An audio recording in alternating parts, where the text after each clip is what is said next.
Okay, Okay. so, Granddad, you can say your name and your birthday, and then Grandma can say your name and your birthday, and then you can start telling me about your childhood. My name is Tom Alexander, and I was born May 5th, 1928. Oh, I'm his wife Betty Alexander, and I was born March the 1st, 1928. Same year. And so, what was your childhood like? My childhood was like being a younger brother to a sister who was 4 years older than I was. And we didn't associate too much together. She was kind of a bossy kind of person, Big sister. as a lot of women are, and sisters especially. And what town did you grow up in? I grew up in Uniontown. I was born in Uniontown, at home. And that's about the thing. And lived on, the first recollection of my early life was I lived on Elizabeth Street in Uniontown. Uniontown was something like 24,000 people at the time. It has since diminished in its size and prosperity. And we lived on Elizabeth Street until I was in second grade. We moved. We lost the house. My father was working for Seven Baker Brothers, which is or bakery company, which is long gone now, and making about $25 a week, I think, and couldn't afford the payments on the loan that they got. And it was, I think, a loan that was a year-to-year basis, so he had to find another person to borrow from the money from every year and arrange the interest and all that kind of stuff. And it was just too much for them. My grandmother lived in the house with us. And when she was 82 years old, she died. And I was hustled off to my grandparents on the farm without being told that she was dead. She was dead in the room next to the place where I was sleeping. She died during the night. And then I guess they wanted to shield me from the fact that she had died. But from my recollection, it didn't really have any big impact on me at all. But she was my grandmother and did a lot of things for me. From there on, during the period living on Elizabeth Street, with my friends, we were out digging and making roads, probably under the edge of the foundation of a next door neighbor. But anyway, I ventured down into the basement where my mother was washing clothes, and I noticed the wringer was turning. So, being a good boy that I am, I reached up to turn it off, and stuck my fingers in the rollers of the wringer. And it proceeded to take my hand and arm into it up to my elbow, and in the process it tore my thumb almost all off. And I just can't imagine the shock that my mother had to loose me from the wringer and wait for the doctor to come. How old were you? 4 years old. But fortunately, the surgeon that was in the ER at the time was a standby guy who wouldn't normally be there, but he decided, well, we'll put it back on and stitch it up and connect it, and there's nothing to lose. If it doesn't work, take the thumb off then, later. But it worked. And I had, after that, I had, I think scarlet fever, swollen glands, all this kind of childhood stuff. Survived it. Second grade we moved to another place in Uniontown, above the Uniontown Hospital. And from there I, probably until I was in the 7th grade, I think. We moved to another house, and that was on down the road from where we lived, below the hospital, with a big old place and a lot of land and good place to live. And we had chickens and a farm, not a farm, but my mother had a big garden and stuff like that. One thing with that living down there, though, that one morning my mother got up and found that none of the cushions and stuff from our lawn furniture and the stuff on the swing and everything were gone.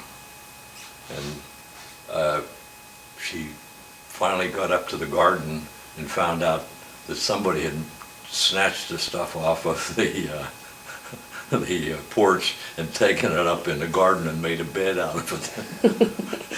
And I guess it was two young guys that were doing some, I guess some theft work around the neighborhood. But from there, we moved to Morgantown Street, and I was going to Ben Franklin Junior High School, and we didn't go to a cafeteria or anything. They had a cafeteria in the junior high school, but very few people took their lunch there. Only the bus kids from, I think, from New Salem or the outlying areas ate in the cafeteria. But everybody else, I think, brought bagged lunches or something. But I walked home for lunch and did that clear through high school. Beyond that, after junior high school, I got a job washing cars at a gas station. Didn't know how to drive, but and I was too young to drive anyway. But my cousin worked there too, so he would come up, bring the car up to the garage where I washed the cars, and I'd wash the car, and then I'd walk down. He'd walk back up and bring the car down. And I don't know what I got paid. I think about 50 cents a car or something like that. We washed all kind of cars. It was a real popular gas station, and washed. I remember one magician that played at the State Theater got his car washed there, and it was a big old limousine, black thing. I don't know what kind, whether it was a Cadillac or a Chrysler or whatever, but and he was a little bit on a crippled side, but and we wore state police cars, and that was fun too, because when everybody was away, I could push the button and run the siren in the garage. You always were bad. That was entertaining. After that, I got a job at Hagen Ice Cream Company. They wanted people to process strawberries during the season, and they got all kind of high school girls and high school boys. The boys handled the crates and stuff, and the girls stemmed the strawberries. And after that was done, they asked me if I wanted to work in the factory. And of course I did. We made popsicles. And I worked on a shift from 3 to 11, and that was fun. Only thing is that you get your hands in the brine where they froze the popsicles and creamsicles in the line, and it was super cooled, but it was really strong salt brine. And if you got a little nick or something on your hands, it would make kind of a knot on your fingers. I worked there through high school,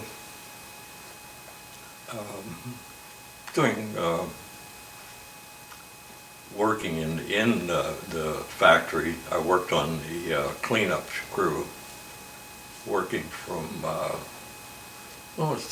usually from 3 o'clock in the afternoon till whenever you finished, whichever time that would be.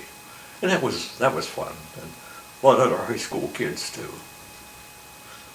And at the end, after I graduated, I was still working, but unloading something there, I ran a wire into my finger above the knuckle, and I was told, don't work until it's healed. So then I started hanging out with a bunch of other kids that would sit on somebody's sidewalk or steps down on Main Street around the courthouse, and a couple of us, or about 3 or 4 of us, and figure out what we were going to do. That was after high school, and 2 of us decided we were going to join the Navy. So we did that, and I got sent to Great Lakes, and this other guy got sent to Bainbridge, so I didn't see him again. After that, I came home and went to school at Case Institute of Technology. Did 1 semester up there, and it was very expensive. That was even after on a you. GI Bill. That was after you served in the Navy. Yeah, What- on a GI Bill. What ship were you on? Oh, I was on the Hector, was a repair ship. And did you travel around Well- the world? Yeah, and on the Hector, I was assigned there, and it was at Long Beach Harbor, San Pedro, California. What was your job on the ship? When I first got assigned there, I was on the deck force, and the ship wasn't, that was just right after the war, and it wasn't maintained really great, and we had a captain that thought the ship ought to look good. So we spent 8 hours a day chipping paint, buffing, grinding, off the rust, stuff like that, and then painting, all that. We left, I think in January, for a term overseas. The repair ship the repair ship repairs all kinds of ships, any kind. And they come alongside generally and shut off their power, and they use the power of the repair ship. And they can shut off all their machinery, and if anything needs fixed, they can fix it, and our ship we can fix anything. Well, we went from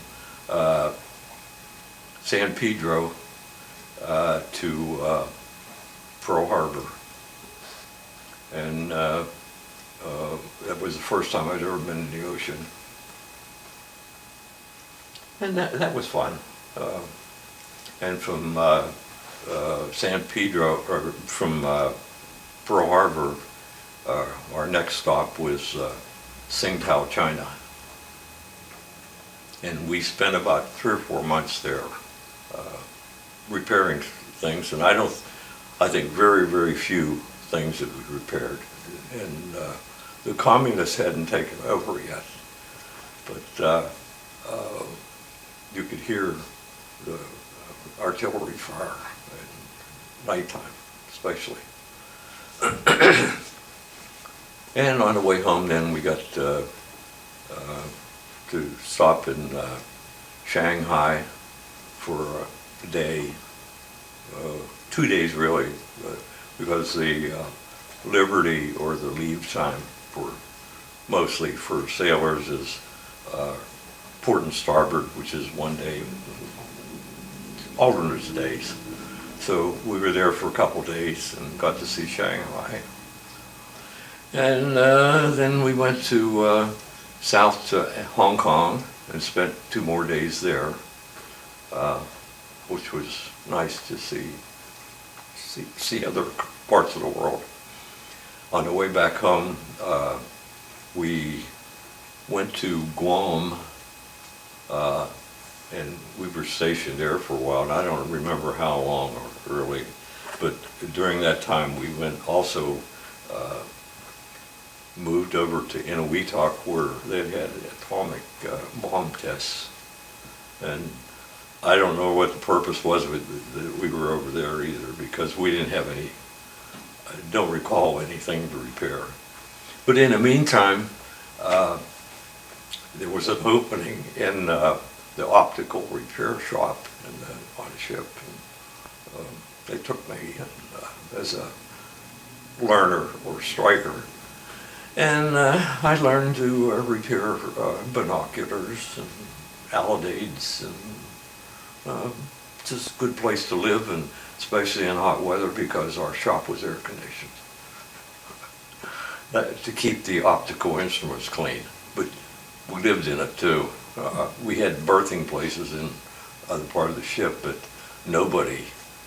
We unrolled our mattresses on the benches and slept on the benches, which was nice. And it became a place where everybody hung out that didn't have, had some kind of connection with somebody in the optical shop, which mostly were bakers and cooks and master-at-arms.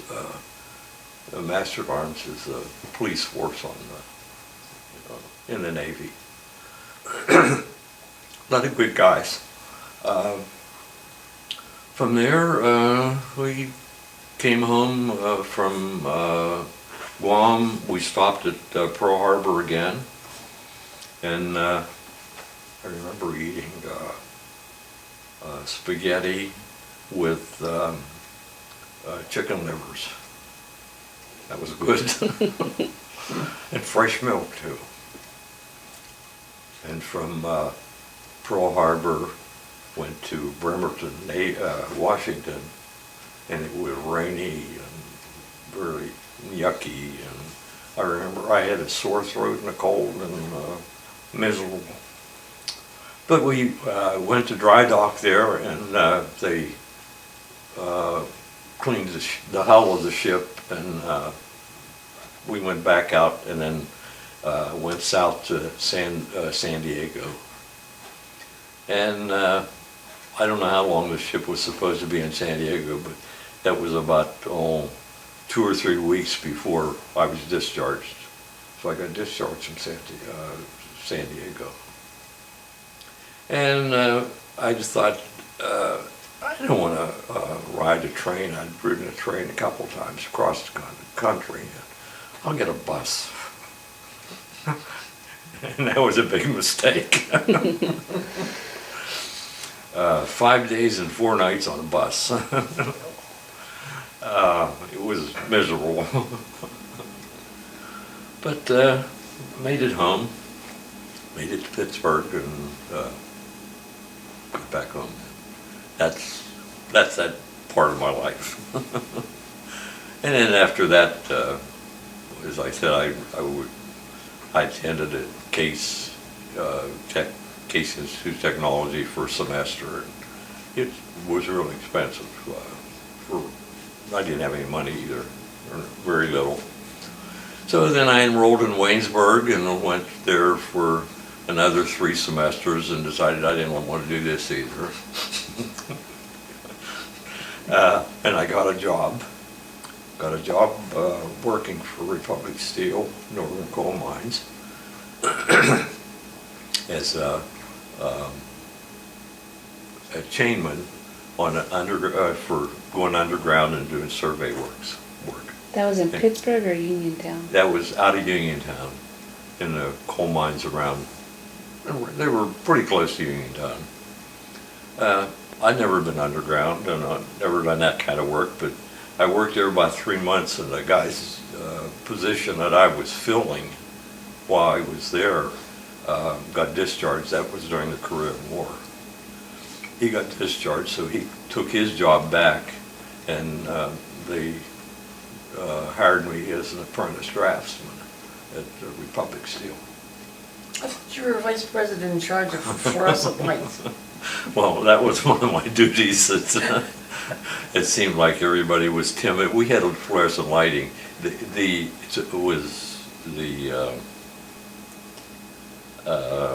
office was in the Fayette Talent Trust building, and that building was built, I think, before World War I. Very old building. That big But yellow it had lights that hung down, over everything. Well, I don't know how, Republic Steel wasn't a very progressive company anyway, but anyway, they got fluorescent lights in. And there were 4 tubes in every fixture. And it was in the drafting area anyway, and we had big drafting tables. The drafting tables were something like 6 feet wide and 12 feet long, wood, really pretty tables. And that was the purpose, because mind maps were on a medium that was paper glued to fabric, and it was big rolls of it, and it was at least 6 feet wide and however long you wanted it to show actually on a scale of 1 inch to 100 feet the coal mine, and on those and all that kind of stuff. I don't want to get into that part of the nitty gritty of it, but it was a complete record of the mining that was done, and where it was in relation to the surface and all that kind of stuff. I had a boss that was a pusher, Bud Schaefer, and he kept harping on, get qualified to do another job. So he pushed and pushed and pushed, and a bunch of us would get together in the evenings and study to take examinations for professional licenses. And I was successful, fortunately. I passed the mining engineer's examination with the first shot that I took at it. Everybody else didn't do that. I was pretty lucky. Well, anyway, I got promoted into being field engineer, or assistant field engineer, and assistant mining engineer. I don't know what the title was, but anyway, that put me in contact with some outside people, and jumping ahead, then the Mines Subsidence Act of 1966 came about, and I was making trips over to McMurray to do the stuff you needed to do to get permission to mine. And they needed a professional mining engineer. And I inquired about that, and the guy couldn't find one. And fortunately, I was there. So I applied for the job and got the job there. So then I worked there until when? So you retired? So I retired. And that was, what, 23 years or something like that. Hmm. I'd worked for Republic Steel for 16 and worked and retired from Department of Mines, was then, and became Department of Environmental Resources. So. In the meantime, before I got the job with Republic Steel, wasn't it? Yeah. I'd met Betty. Okay, first, let's hear about Grandma's childhood, and then maybe how you guys met. Oh, you want to hear the watermelon story? Okay, well, I was born about a block and a half from where I grew up. I lived all my life in Connellsville. I lived in the same house until I got married. So it was a good while. It was during the Depression, and I remember that my dad had worked on the railroad, but he'd been furloughed. So we didn't have any money, but Mother and Daddy, they would go around wallpapering for people and doing all sorts of odd jobs. My dad spent at least one summer working for the Kaufman estate up in Bear Run, where we lived in a cottage. I was probably about, I'm going to say 3 years old. I can still remember that though, being down in this valley and living in this little cottage that was along a creek. I can remember my sister Martha was 4 years older than I was. And poor Martha got stuck with me all the time because wherever she wanted to go, my mother would always say, you have to take Betty with you. And I think she's got to hate me because of that.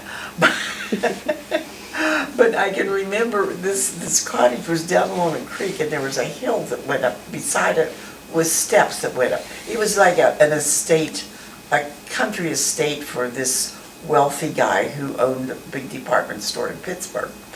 And I can remember Martha would go up those steps and over the hill. I don't know where she went, but I would stand down there and yell, Martha! And I could hear an echo, Martha! And I thought it was Martha mocking me, and I would get so mad. But it was funny because there were a lot of other people from Pittsburgh who had summer homes up there. And this one lady had given my mother some sunsuits. Now sunsuits at that time, I guess, well, I had never had one, but it was during the Depression, and I can remember being so thrilled that this woman had given me, I don't know whether it was one or two sunsuits, and I can remember sitting on the drain board in this kitchen of this little cottage, and my mother bathing me in a pan, because they probably didn't have a bathtub that I remember of, but she had to wash me so I could put this new sunsuit on. And I was so thrilled. But my younger sister must have been, she was probably just a baby. It was because she was born December and this was summertime. But it was just such a thrill. But anyway, then I think my memories from then go to living with my mother's parents on the farm. During the Depression, they were buying the house that I ended up growing up in, but I think because they didn't have a job, they had my cousins who were older than I was, and I think they worked at Bell Telephone, but they rented our house, and we were living with my grandparents. I was living with one grandparent, and my two sisters were living with the other grandparents. I don't think they liked me. No, they did. It was just the situation at the time. But anyway, I can remember a lot of little memories from those years. And then I think while I was still living there, my grandfather, Tissue, that would have been, died. he was in the hospital in Connellsville, and I can remember hearing, we were all sleeping in one bedroom because I guess everybody was just, crammed into houses where they could find something to eat. It was, because my dad would never go on relief or anything like that. He wanted to be independent, and my mother wanted to be independent. So they just did whatever work they could find to do, and we lived wherever we could live. But anyway, I'm rambling here. Where am I going with this? You're crammed in a bedroom and you heard. Oh, and somebody came to my grandfather that was in the hospital in Connellsville was getting better, and he was supposed to be discharged. And we heard this, there weren't many telephones available then, but one of the neighbors had a telephone, and he was calling from under the window. We were all, my mother, dad, and two sisters and I were all sleeping in one bedroom, and I heard this guy at the below the window calling, and told my parents that I was 5 years old at the time, so I have a pretty firm memory of this. But he said that Grandpa had taken a turn for the worse, and then it was a little while later he came back, and he said that he had died. And I heard it all, so I knew it by the time everybody woke. The rest of the family, Martha especially, was up. And I remember Martha was crying. And I was thinking, I think I'm supposed to cry.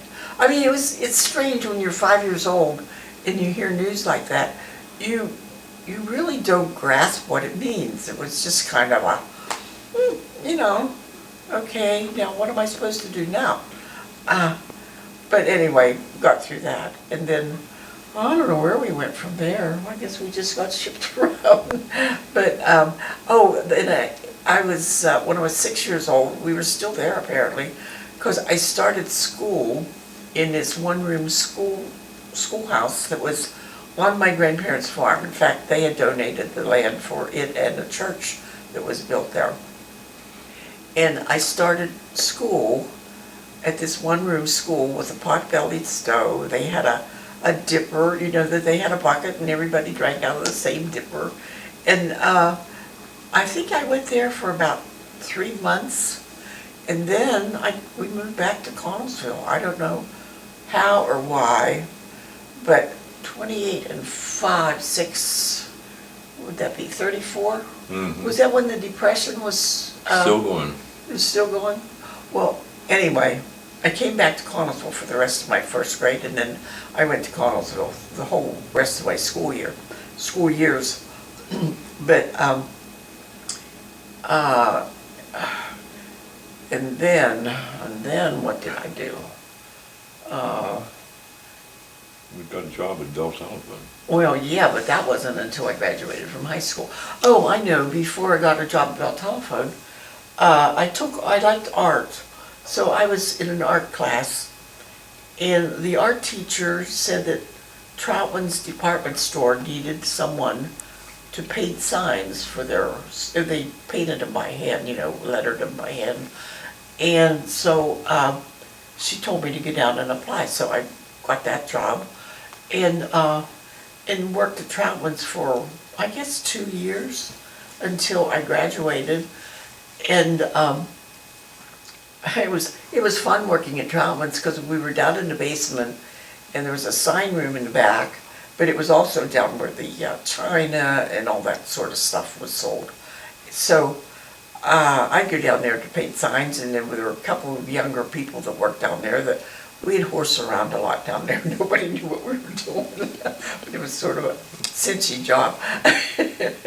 And then I had a friend who wanted to put her application in at Bell Telephone, and she said, go with me. So I went with her to put in her application as an operator at Bell Telephone. Had no idea of working there, but went in, and the chief operator said, well, why don't you put your application in too? And I said, what do I have to lose? So I put my application in, and I got hired and my friend didn't, and I always felt so bad about that, but I couldn't do anything about it. So after I worked, I hated that job. I mean, you had to sit there and not talk to anybody, and that was hard for me, because I like to blab to this one and that one, and, you know. But anyway, I don't know, I must have had on my application that I knew how to type and take shorthand and all that stuff. I didn't have to take shorthand because I wasn't good at that. But anyway, they told me that I could apply for the business office at Bell Telephone, which I did, and it was great. I mean, I loved that job. It was because we didn't have a manager when I first started. We had this old lady. I think of her as old, but she wasn't retirement age, so she couldn't have been that old. But she smoked, and there was no manager, and she was more or less the boss in the business office. And she would smoke, but she would have an ashtray in her top desk, or side desk drawer, the top one. And, you know, that was her ashtray, but when anybody would come into the office, she'd slide the door shut. But, I mean, it was a pretty loosely run office. But then we were having a picnic at Bell Telephone, and let me see, that was, who did we? Lionel Schaefer. Oh, one of the young men that worked for the company, but not actually in the office.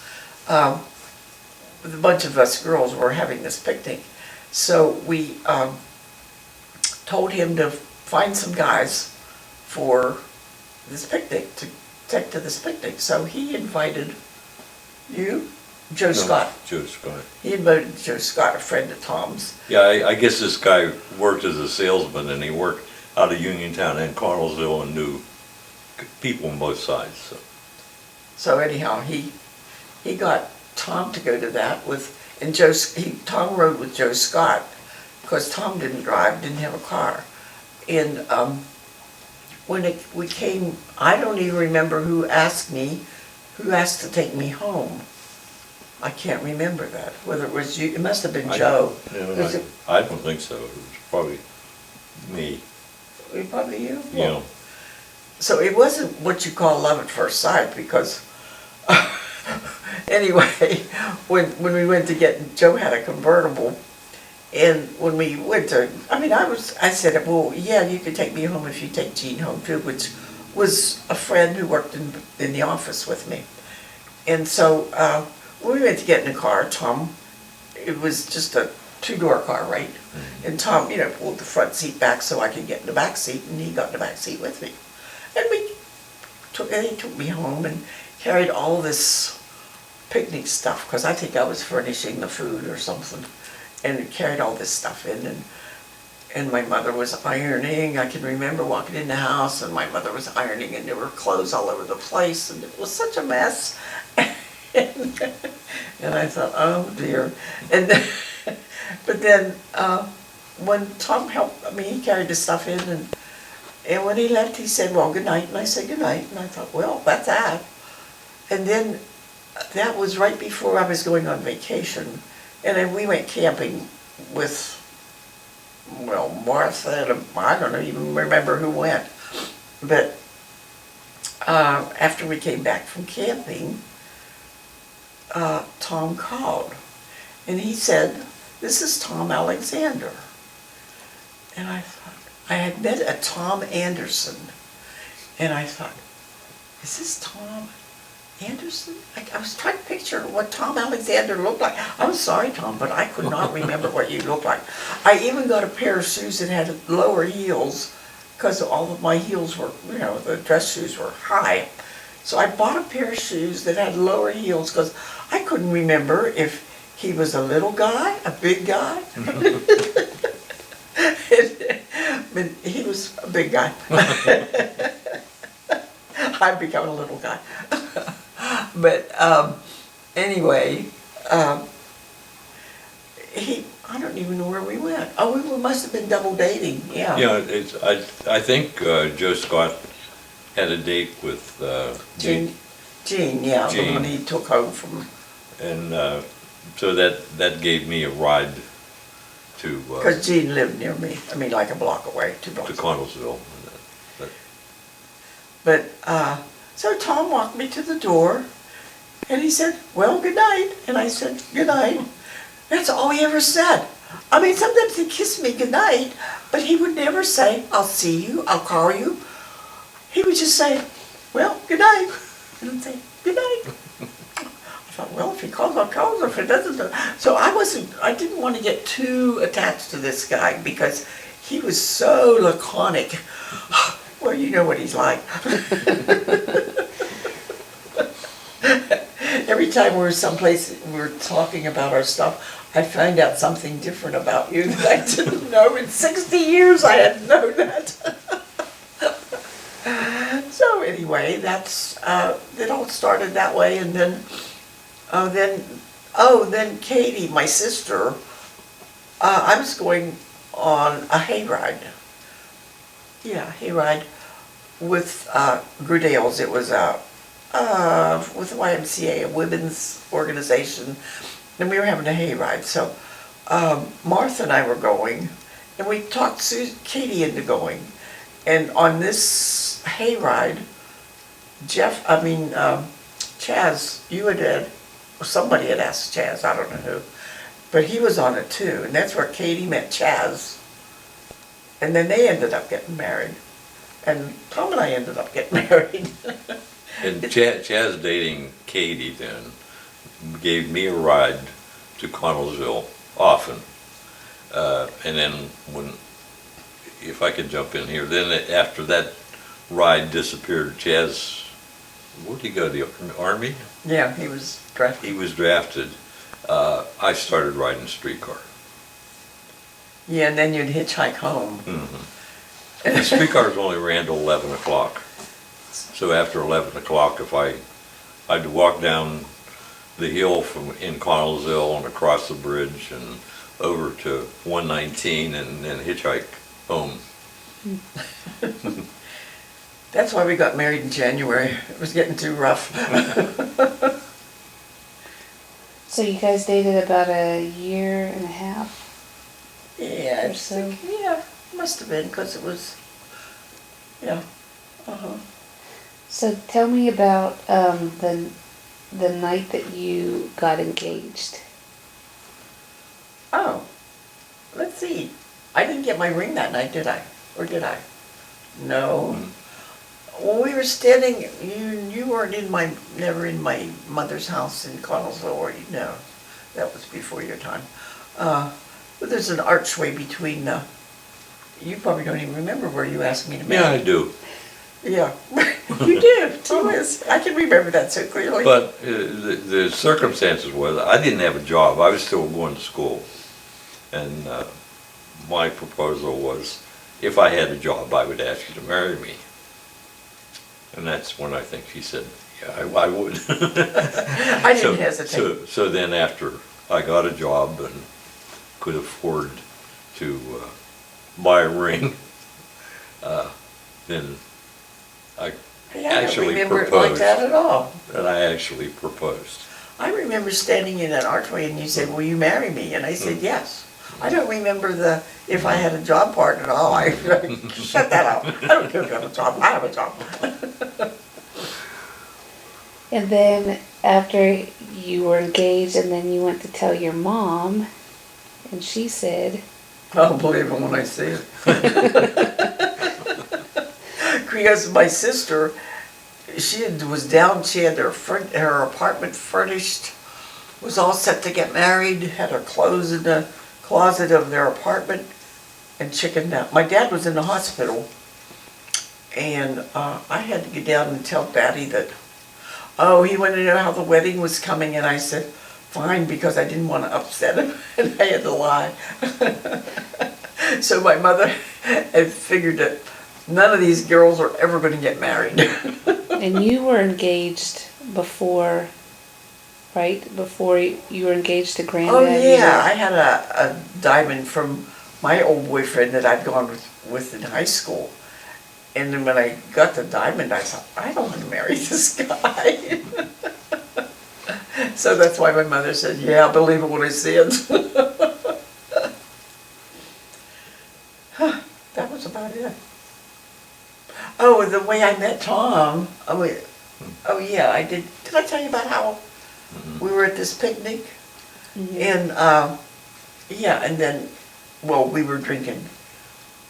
We had straws punched in the watermelon that we had poured gin in, and we were kind of drinking that. I don't remember that we ever got drunk or anything, though. It was, you don't get that much stuff when you pour a little bit of gin in a watermelon.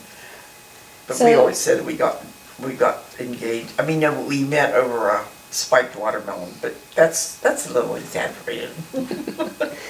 And then, so after you got engaged, how long until you got married, and what was your wedding like? It was the strangest wedding probably anybody ever had. We got married in a church. Let's see, when did we get engaged and when did we get married? I don't know. It must have been We in got the... married in January. But Yeah, and it was... What is your wedding date? January the 11th, 52. 1952. But, let me see, it was... where was I going with this? The wedding. Oh, the wedding. Well, we didn't, Chaz was in the Army at that time, and so I had two sisters that I wouldn't have known which one to have for a bridesmaid, I mean a maid of honor. Tom's friends were all in the Army, so he didn't have anybody as a best man or anything. So we just decided we would go get married. So my mother was going to have a dinner. I mean, she cooked the dinner herself, got a wedding cake, had all that stuff, and it invited your mother and dad and my two sisters. Was that it? Maybe Bill Scarlett. I think Bill Was Scarlett. Bill was Scarlett there? Well, anyway, it was just a family dinner that she had. And she cooked, but I remember Fred, Tom's sister, Louise, and her husband, and their baby, Sherry, who is, well, however many years we've been married. They came, they didn't come to the wedding. Because they brought mom and dad down from Uniontown. But your mother and dad didn't come to the wedding. Uh-uh. It was just, oh, but all the people from my office came to the wedding. No invitation, no reception, no nothing. They just came to see us get married. We didn't really invite anyone to the ceremony. They just knew we were getting married at 6:30 and they all came to the church. And then a couple friends came to our house, but they weren't invited to the dinner either. It was everybody sitting around in the living room. That's why I'm saying it's the strangest wedding anybody ever had. But I really didn't want to plan a wedding. It was too many people were missing, you know, like Tom's friends and two sisters that I couldn't have both of them for attendance. So it was just easier Tom dragged me up the aisle of the church.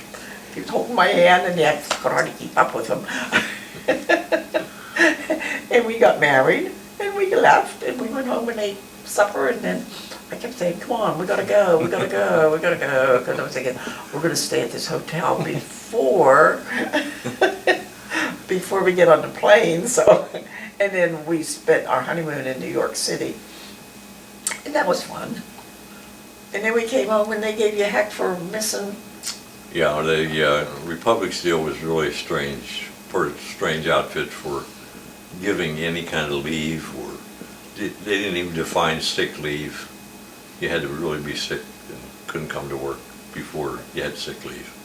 Well, anyway, on Monday, I think it was, we got married on Friday. We're in New York, I think Saturday and Sunday, weren't we?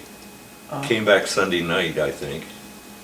Then, Maybe Monday, I don't know. well, the next day, I got a call from my supervisor in Republic Steel that said, his question, or his statement from me was, you should come back to work unless you got something better to do. I said, are you kidding? So then he called me back and he said, Joe McVicker, who was my boss, thought you should come back to work. So I went back to work. But they Well, were, Tom, my period started anyhow, so what the heck. so So I anyway. made you an apple pie.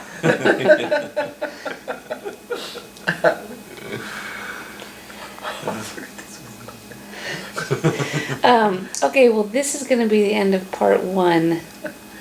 Can you erase